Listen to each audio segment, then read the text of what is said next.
minasyaitonirrajim. Bismillahirrahmanirrahim. Wa imma tu'ridan anhu fabtigha'a rahmatin min rabbika tarjuha faqul lahum qawlan maysura.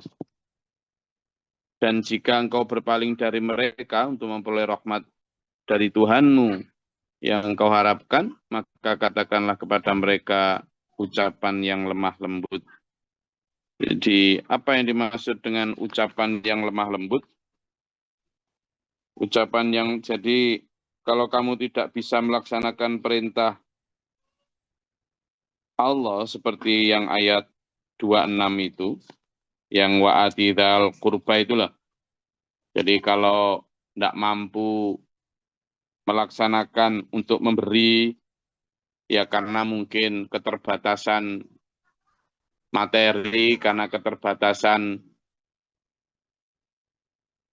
harta, yang itu ayat 26 kan, di situ ada perintah wa'ati dzal qurba haqqahu wal miskina wa ibnas sabil wala tubadzir tabdzira.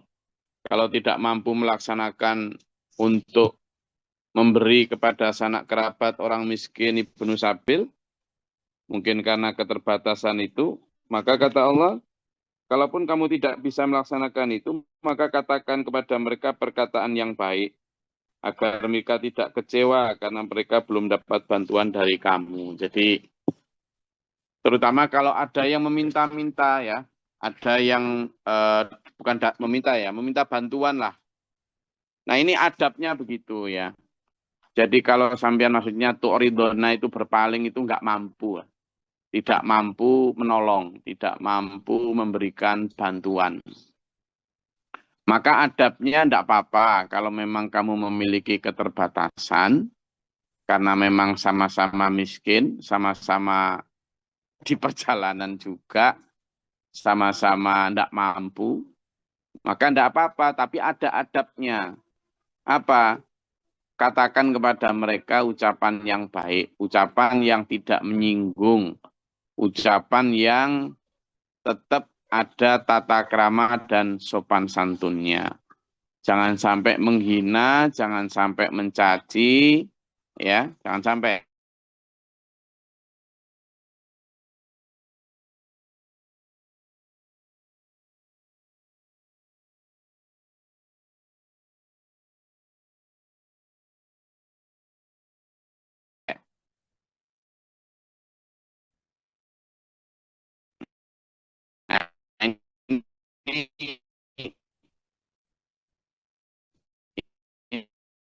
Ini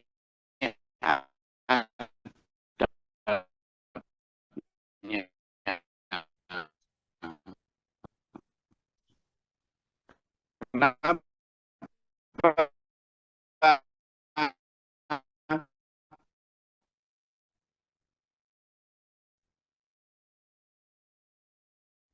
karena kalau bisa ya tidak butuhkan gitu. Baik menjadi orang yang cukup dan tidak yang lain kan. Kalau ada orang yang tolongan atau bantu.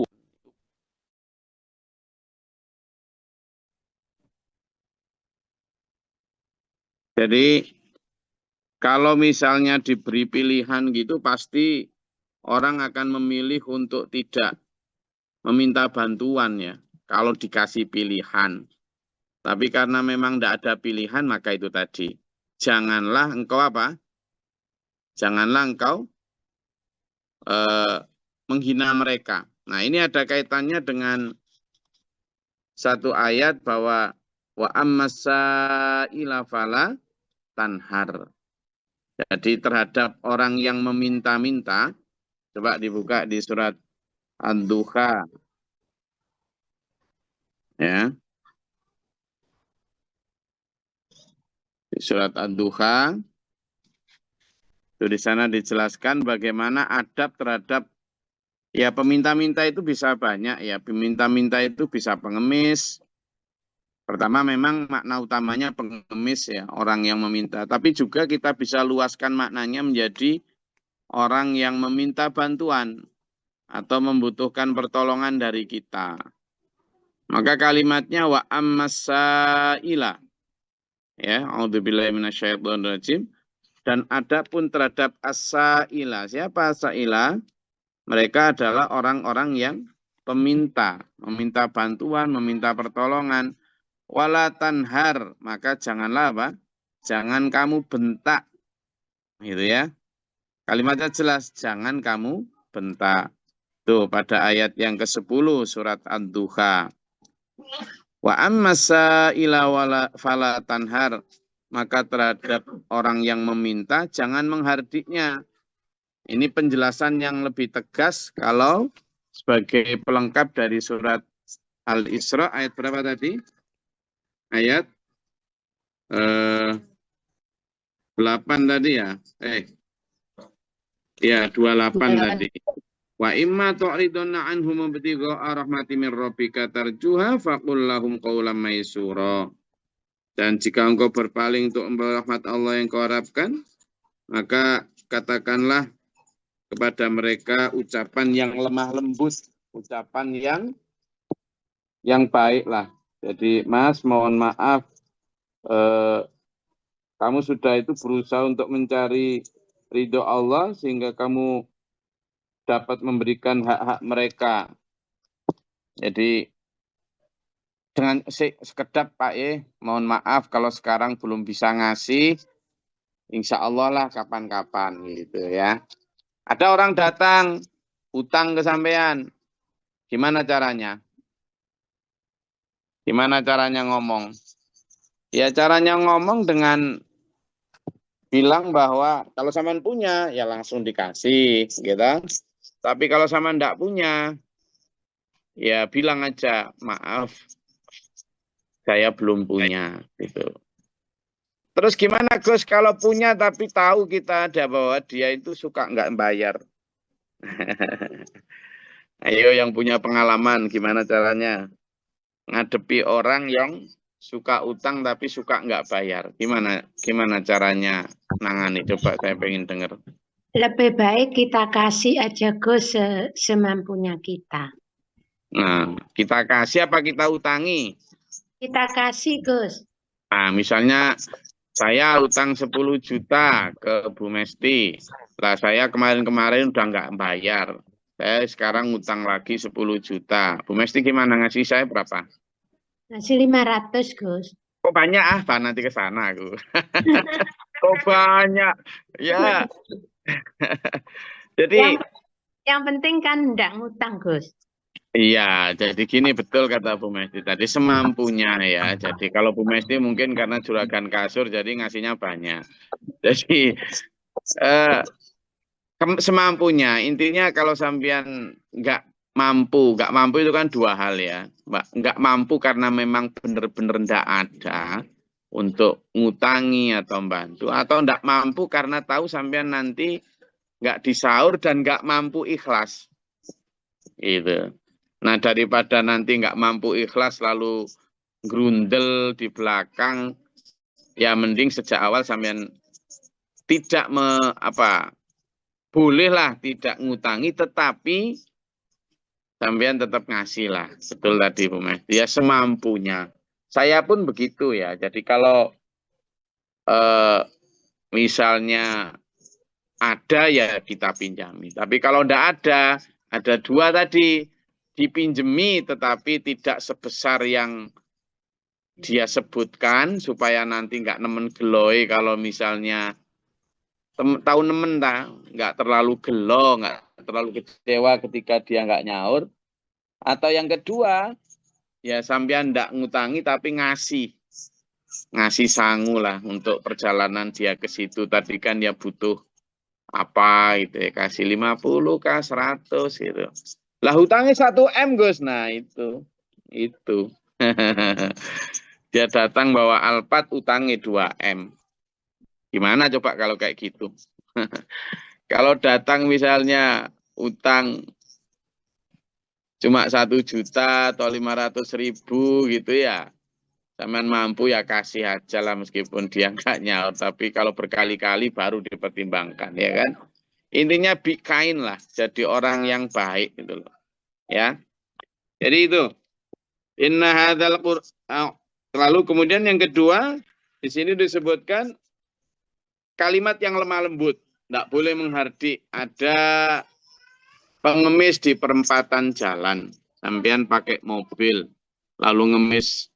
Kalau ngemisnya sopan gitu, kadang kita masih ngasih. Ada yang ngemisnya kemudian sambil ngerundel, sambil anu gitu, itu kadang kepengen bales mencaci maki. Tapi jangan, kata Allah. Kalau memang kamu ndak mau ngasih, kata Allah, wes cukup dengan apa? Apa? Latan harhuma. Walatan har.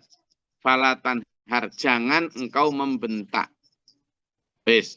Membentak itu termasuk jangan gerundel, jangan mencaci. Wala taj'al yataka maghlulat. Janganlah engkau jadikan tanganmu terbelenggu ila unuqika, di lehermu. Apa maksudnya? Jangan pelit, jangan medit. Kalau orang Gunung Kidul bilang jangan cetil. Ayo sekarang semua ini dari Papua sampai Aceh, Australia sampai Malaysia, saya pengen tahu bahasa lain dari pelit. Ayo apa? Mungkin daerah masing-masing kan ada masing-masing tuh. Apa? Satu-satu. Apa? Ini biar merasuk ini. Apa bahasa daerah sampean? Pelit apa? Coba. Medit, Gus. Medit, Lamongan. Madura Trenggalek cerek. apa? Apa? Bondowoso apa, Bu Rahma? Cerek. Cerek. Nah, itu bahasa Madura kayaknya itu. Iya, cerek bahasa Madura. Cerek. Oke. Trenggalek tadi apa? Malaysia kedekut, Gus. Metitil Trenggalek. Metitil. Patil. Patil. Patil itu apa? Medit, Gus. Banjarnegara. Nggih. Patil itu medit. Patil. Pak Bakhrul tadi apa, Pak Bakhrul? Apa? Manipol. Oke, apa lagi? Coba. Bengkulu, Pak Burman. Cikir. Gigir itu bahasa kita, itu Pak. Bengkulu, bahasa asli Bengkulu. Pak Burman ini Bengkulu KW ini. Bukan. Ayo, bahasa Bali, bahasa Semende. Koret, Gus, koret. Koret. Wih. Bahasa Koret. Sunda, Gus, koret. Bahasa Sunda, Pak Yan. Koret. Koret bahasa Sunda. Oh, koret. Oh, iya. Kalau Bu Aida, Pak Kurniadi, Bu Aida, bahasa Semenda apa? Pelit. Pengehit, Gus. Apa? Pengehit. Pengehit. Pengehit. Nah. Pengehit. Nah. Demit, Bali. Apa Bu Gusnul? Demit kalau Bali. Demit. Ini pas ini sike yang dipakai. Ini aja yang dipakai oleh bahasa nasional. Jadi pelit itu demit, maka jangan jadi demit.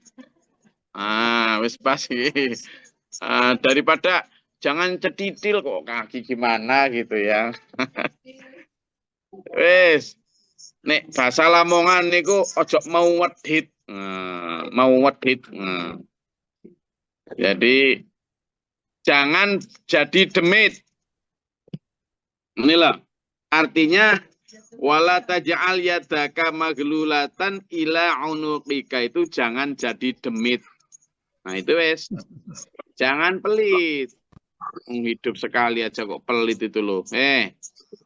Masih ingat ya? Coba lihat tangan saya. Lihat tangan saya nih. Kalau sampean punya harta atau uang atau kenikmatan rezeki berupa materi, sampean makan, sampean pakai, nanti toh akan jadi kotoran nih. Jari pertama, jadi kotoran.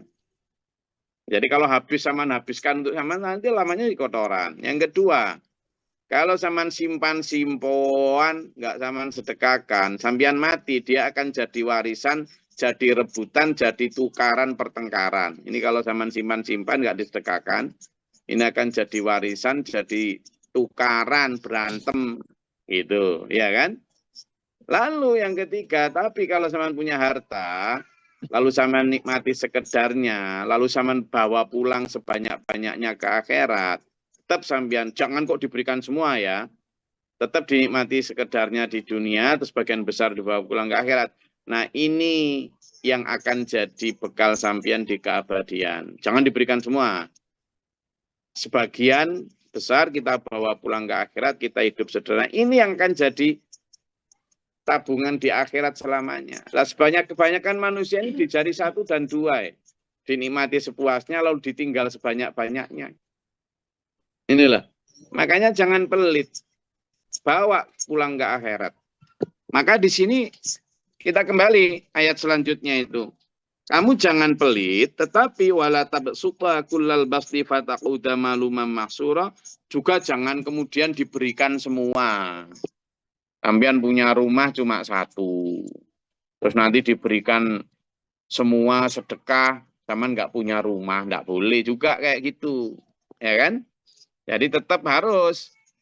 Jadi sampean punya sepeda motor cuma 1, lalu sampean sedekahkan semua, lalu sampean jalan kaki. Enggak gitu juga caranya. Ya. Jadi tetap sampean harus ada sisa, ada yang sampean pakai ya untuk kerja, ya untuk sehari-hari, tetap gitu loh. Tetapi konteks pikirannya, mindsetnya itu sudah berpikir lebih banyak yang dibawa pulang ke akhirat, tapi jangan kemudian wala tabsutha itu tadi. Kamu berlebihan sampai kamu sendiri nggak bisa apa-apa. Itu juga nggak boleh. Jadi Allah juga tahu, paham, agama juga mengerti, dan lebih detail di dalam mempersiapkan.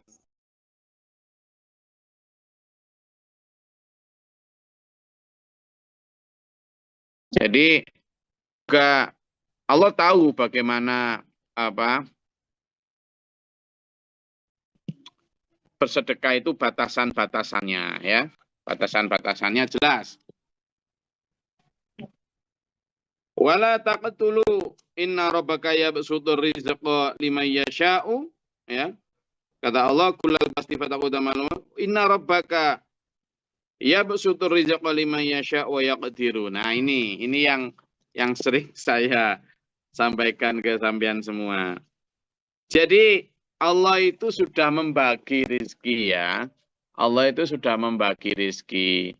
Siapa yang dikehendaki untuk rezekinya itu banyak, lapang, sudah ada jatahnya masing-masing Bapak Ibu.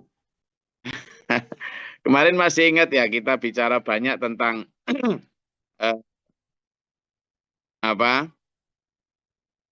orang yang bekerja keras, kaki buat kepala, kepala buat kaki, gitu kan? Siang malam, pagi siang sore kerja, tapi duitnya ya sedikit, dompetnya tipis. Ada nggak?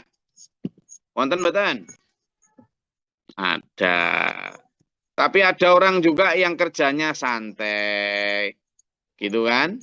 Biasa-biasa aja, nggak ngoyo. Tapi duitnya banyak, rezekinya banyak. Ada nggak? Wonten. Berarti apa? Ya wes memang balungan. Ya kan? Kalau saya bilang balungan ya sudah. Ini pentingnya untuk apa, dulur? Supaya kita itu menjaga hati tidak terlalu kecewa jika Allah memberi sedikit, juga tidak jumawa atau sombong ketika dikasih banyak. Kamu dikasih banyak itu bukan karena kehebatan kerjamu, kerja kerasmu, bukan. Lalu bikin seminar, berbagi pengalaman sukses, halah. Opo wae itu.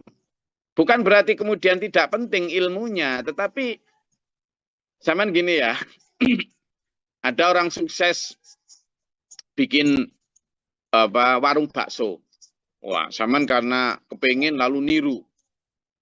Nah, saya pernah itu datang ke bakso yang paling enak di Lamongan. Ke pemiliknya langsung. Kebetulan dia tetangganya teman saya diajak ke situ. Masuk ke dapurnya. Lalu ngobrol banyak. Monggo mas, terus gitu. Silakan. Nanti saya ajarin caranya, raciannya persis. Wes nggak ada yang saya itu gitu. Saya tertarik gitu. Kan kepengen juga bikin punya warung di Bali sini.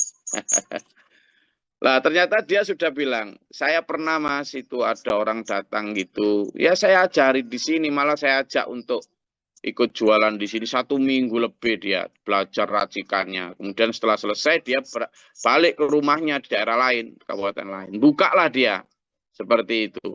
Ya, ya racikannya ya apa persis. Lah kok nggak laku?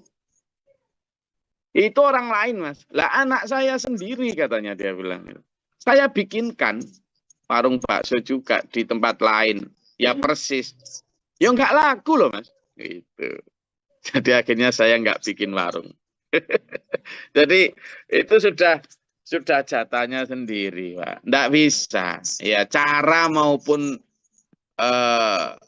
komoditas jualan bisa ditiru, tapi rezeki nggak bisa ditiru. Ya. Sama nyari-nyari rezeki mungkin nggak ketemu, tapi rezeki akan menemukan sampean. Wong itu sudah ada namanya. Paket dari Allah itu sudah ada namanya. Nah, kurir namanya Mikael. Jelas, oh bulan ini dolo oleh 200 juta. Ora dol awakmu dol. Ini loh paling dol kaji iki lho. Loh, oh bulan iki Ahmad Siswanto Bojonegoro oleh 3 juta. Berarti per bulan iki diparingi Allah pira? Berapa? 100.000. Lah kok bulan depan dikasih 500.000. Ya wis matur suwun. Loh, kok cuma segini Gusti? Jangan gitu. Berarti saman ketika dikasih 200 juta balik dul, iku zakatnya kurang. Jadi bulan depan cuma dikasih 1 juta gitu Gusti Allah itu. Makanya di sini disampaikan nih. 5 yasha wa yaqdiru, dan kadang jika Allah membatasinya, kadang ya besutu, kadang yaqdiru. Korun dikasih banyak. Wih, sampai gudangnya saja itu digotong oleh apa? Ulul usbata kuwah. Jadi orang-orang yang kuat. Itu 40 orang gotong kunci gudangnya hartanya Korun. Loh. Orang 40 kuat-kuat orang Mesir saat itu, bayangkan. Iya, gedenya kayak gimana? Kuncinya tok itu lah. Gudangnya seberapa kira-kira? Nah, isinya gimana coba? Tapi ketika Allah ketika Allah sutu begitu, melapangkan gitu, ternyata Korun jadi sumawa, sombong, lalu menganggap bahwa itu hasil kerjanya sendiri. Ora hadza min fadli rabbi, tapi hadza min ilmi, karena kehebatanku. Wah, langsung sama Allah dikaramkan, disedot sama tanah, terpendam semua hartanya. Makanya sekarang orang kalau nemu barang di dalam tanah katanya harta karun, itu dari kata harta korun, gitu, yang terpendam di tanah. Ya, jadi jangan merasa hebat karena sampean dikasih Allah banyak, juga jangan merasa menyesal lalu kemudian putus asa. Jangan. Ketika dikasih Allah sedikit ya sudah, tetap bekerja keras, tetap sambil banyak bersyukur. Demikian pula ketika sampean dikasih banyak, nggak dosa dikasih banyak, itu boleh, tapi juga gitu, jangan sombong dan tetap banyak bersyukur. Caranya apa? Dengan banyak dibawa pulang ke akhirat. Innahu kana bi'ibadi khabiran basira, dan Allah itu maha mengetahui, maha melihat hamba-hambanya. Wala taqtulu auladakum khasyata imlaq, janganlah kamu bunuh anak-anakmu karena takut miskin. Nah, dulur, di zaman itu ya, orang kadang tidak mau punya anak banyak, terutama nggak mau punya anak perempuan itu karena takut anak perempuan nggak bisa diajak kerja, bikin melarat aja. Waktu itu dibunuh, ya, dibunuh beneran. Nah, sampean jangan begitu. Kata Allah, itulah, nahnu narzuquhum wa iyyakum.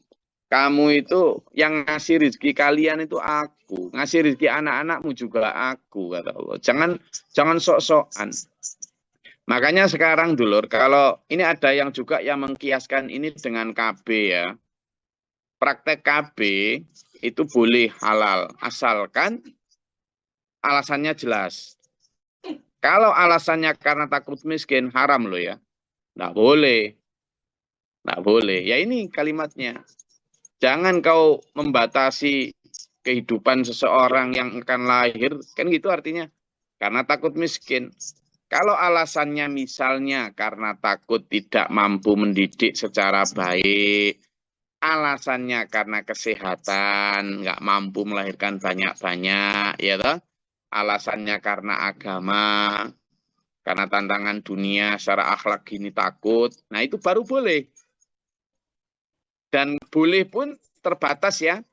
Misalnya KB hanya boleh misalnya kontrasepsi, misalnya pil atau susu atau apa implan atau apa itu ya kan. Tapi yang vasektomi itu, bektomi itu masih ikhtilaf, ada yang mengatakan haram. Kenapa? Karena membunuh sama sekali. Kecuali kalau karena kesehatan juga, sehingga sudah harus dipotong apa itu rahimnya, itu kan membunuh sama sekali. Tapi kalau yang laki-laki dikebiri itu enggak boleh ya. Kecuali sekali lagi kalau memang ada alasan kesehatan. Jadi kalau alasannya hanya sekedar karena takut miskin, itu enggak boleh sama Allah. Itu meragukan Allah namanya. Makanya zaman dulu kan banyak anak, banyak rezeki. Lah iya kita ini loh, orang modern katanya ilmu ekonominya hebat. Kok nggak berani punya anak 2, 3, 4. Lah zaman dulu itu nggak punya gelar sarjana, misalnya fakultas kehutanan, tapi skripsinya ekonomi manajemen. Tapi kok nggak berani punya anak banyak, ya kan? Mempunyai hutan, punya ekonomi. Kok anaknya cuma berapa? Sampean ini. Kok cuma 2? Saya nggak nyuruh punya anak banyak loh ya. Tapi mindsetnya ini loh. Iya, sekarang punya anak banyak gitu kayak aib ya. Loh, kenapa? Kenapa? Jadi, kita itu kalah sama orang-orang dulu. Gus, beda Gus. Beda apanya? Kebutuhan enggak. Bukan beda kebutuhannya, beda mindsetnya. Orang dulu ini saya tadi malam ngobrol panjang lebar dengan orang-orang Gunung Kidul ini. Ya kan? Memang kebutuhannya beda banget. Beliau-beliau masih hidup kok di zaman sekarang. Masih ngobrol sama saya tadi malam. Nggak punya HP ya tenang. Nggak punya pulsa tenang. Nggak punya akun Facebook tenang. Nggak ada yang nge-like juga tenang. Ya kan? Kalau pas beras habis bikin makan di tiwul. Kalau pagi gini nggak ada susu ya teh nggak punya gula ya nggak beli gula, teh pahit. Anak-anak juga gitu. Paling banter ngasih sangu berapa? 5.000 udah seweneng itu Gus, kadang cuma 3.000 lah kan? Gitu.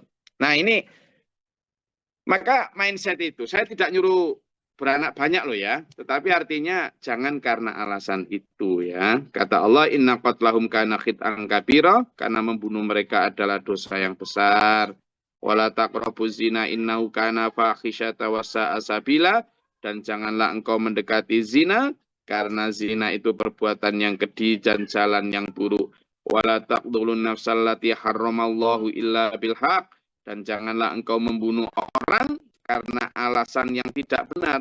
Hanya boleh membunuh. Membunuh boleh enggak? Boleh, tapi tidak boleh. Boleh apa? Waktu perang. Ya, waktu perang. Membunuh penjajah Belanda yang membunuh kita boleh. Wajib malah. Gitu kan? Membunuh apa lagi yang boleh? Pemerintah. Membunuh penjahat yang memang sudah layak untuk dihukum mati. Boleh.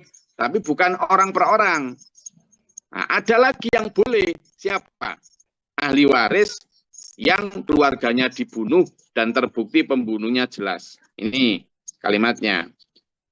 Wa man qutila madhluman faqad ja'alna liwalihi sultanan. Maka barang siapa yang terbunuh secara dolim, artinya secara dolim berarti innocent, tidak bersalah lalu dibunuh, maka keluarganya dikasih hak oleh Allah untuk melakukan apa? Melakukan apa?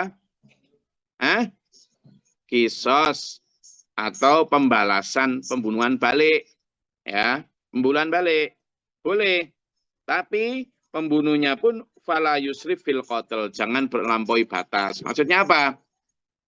Dalam Islam itu kalau dia dibunuh dengan cara ditembak, maka membalasnya juga dengan cara ditembak.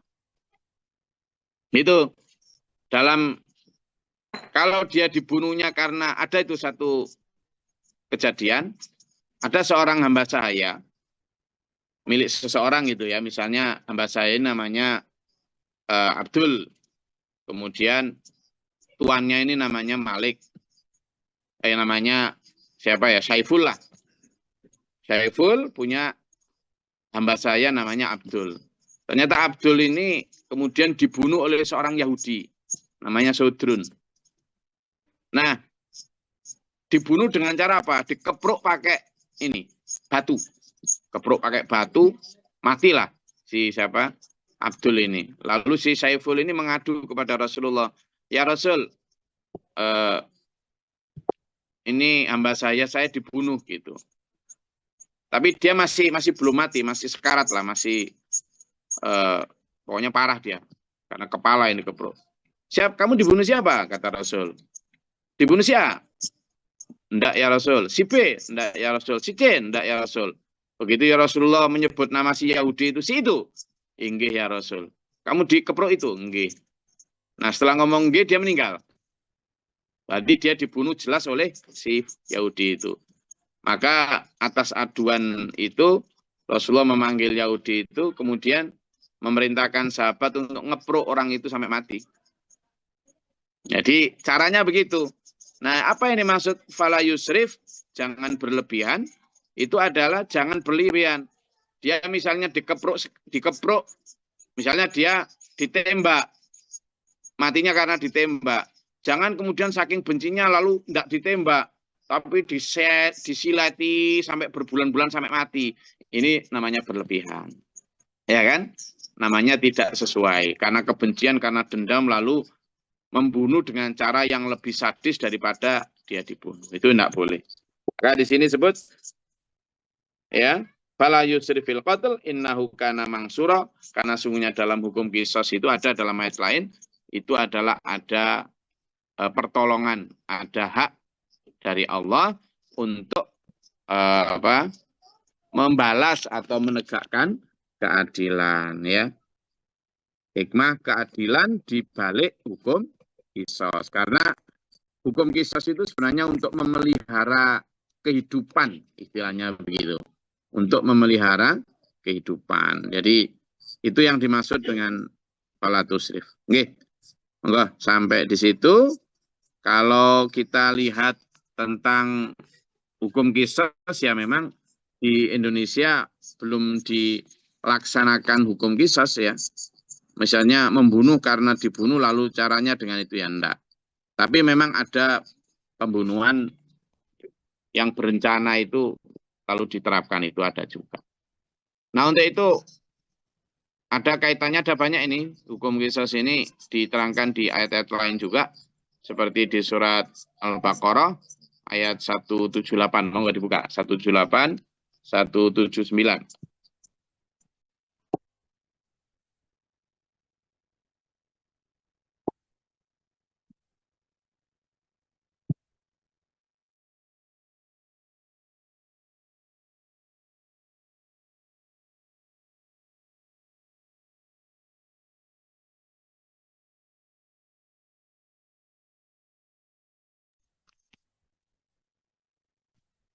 Izin, Gus.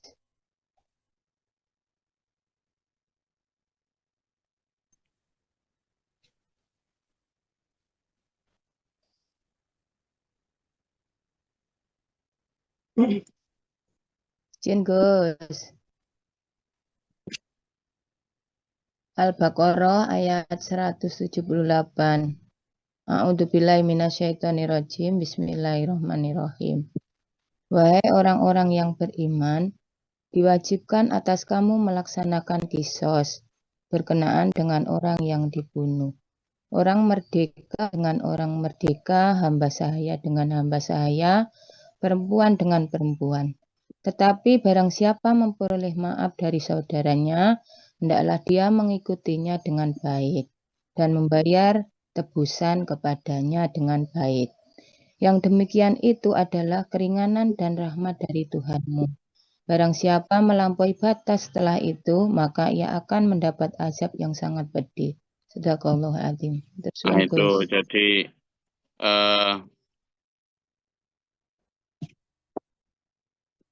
ayat yang menguatkan ayat sebelumnya. Oke, monggo kalau ada yang mau ditanyakan silakan. Mungkin agak kurang. Oke, silakan. Ada?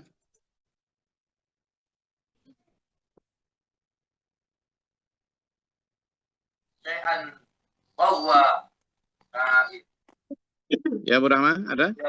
Berkata ketika ayat ini turun, tunggu kamu akan masuk Masjidil Haram. Kalau tidak ada, saya rasa cukup kajian kita pada pagi hari ini. Dan semoga Allah merahmati kita. Terus dibimbing dengan hukum-hukum Allah. Terus dibimbing dengan iktibar-iktibar yang benar.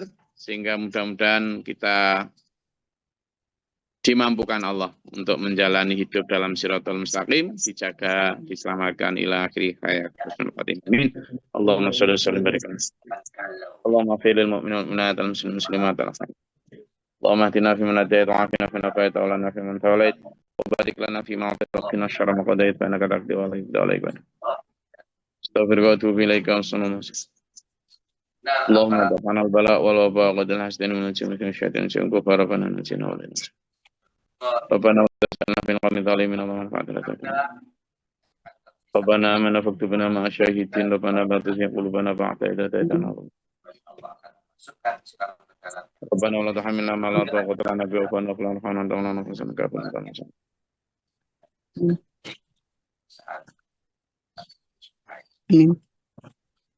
Rabbi a'udzu bika min hamazati syaitan wa a'udzu bika rabbi yadurrun rabbi sallallahu alaihi wasallam.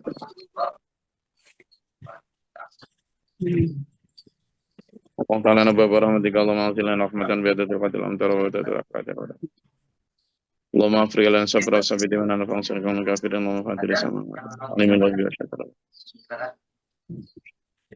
A'udzu billahi min jadil balal wa tarki syaqwa sul qada syamatatil a'da Allahumma nakal huda taqwa.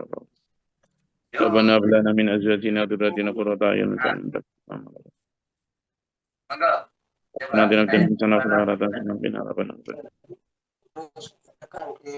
Naqwa kan tasamin alim Allah min sidur masalun bil ibadah Allah. Rabbil alamin. Wassalamualaikum warahmatullahi wabarakatuh. Waalaikumsalam warahmatullahi wabarakatuh. Bil Qur'an. Al-lana iman wa nuran wa hudan wa rahmah.